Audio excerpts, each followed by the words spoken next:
K-Pop Demon Hunters finally tops the albums chart. In its 12th week on the Billboard 200 albums chart, the soundtrack to K-Pop Demon Hunters finally hits number 1, in the process displacing Sabrina Carpenter's new album, which drops to number 2. Elsewhere on the charts, Justin Bieber zooms back into the top 10 thanks to a deluxe edition.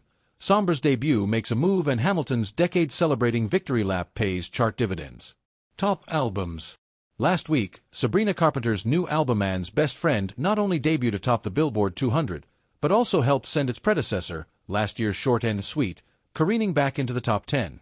This week, the initial sugar high wears off just a bit, as Man's Best Friend slips to number 2 and Short N' Sweet drifts back down to number 11. Replacing Man's Best Friend in the top spot?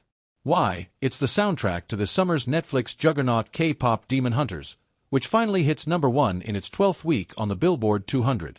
Much of the soundtrack's chart presence has been a product of streaming, but it's finally starting to benefit from the release of a physical CD, not to mention a deluxe reissue that's loaded with bonus tracks, sing-alongs, instrumentals, a cappella versions, the works.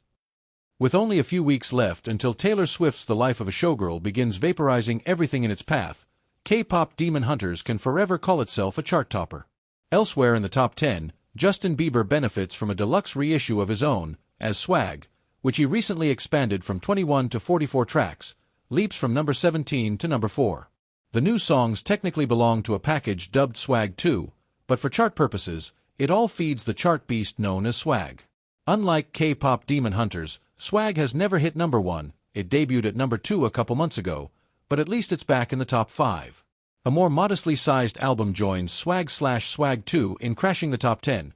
Sombra's I Barely Know Her ticks up from number 12 to number 10 in its 3rd week on the Billboard 200. Given how often albums peak at their debut chart position, it speaks to Sombra's momentum that he's only now cracking the top 10, thanks, at least a little bit, to his performance at last week's MTV Video Music Awards. Top songs.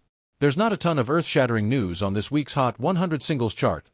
HUNTR/X's Golden, from K-Pop Demon Hunters, continues to lock down the top spot for a 5th non-consecutive week, while the soundtrack itself once again places 4 songs in the top 10 simultaneously.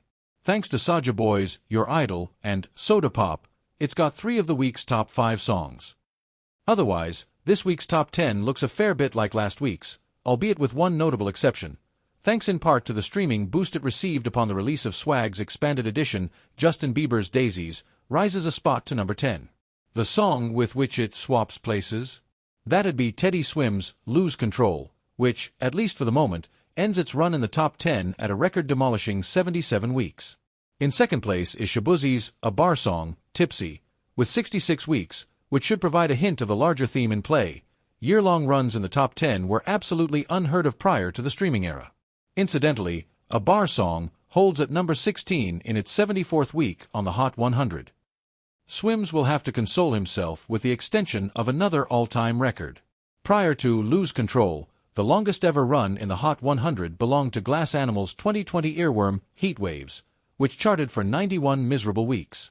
This week, by comparison, Lose Control notches its 108th week on the Hot 100. Worth noting. Speaking of unkillable pop culture phenomena, something's going on with the 2015 original cast recording of Hamilton. The Broadway and beyond stage phenomenon has experienced chart booms in the past. It's risen as high as number 2 on the Billboard Albums chart, during a run that's now hit its 520th week, or, for those who prefer their milestones rounder than that, exactly 10 years. This week, Hamilton rises from number 33 to number 13, thanks in part to that 10-year anniversary. In an effort to both acknowledge and monetize the milestone, Walt Disney Pictures released a theatrical version of Hamilton, the same recording that dropped via Disney Plus back in 2020, on September 5th.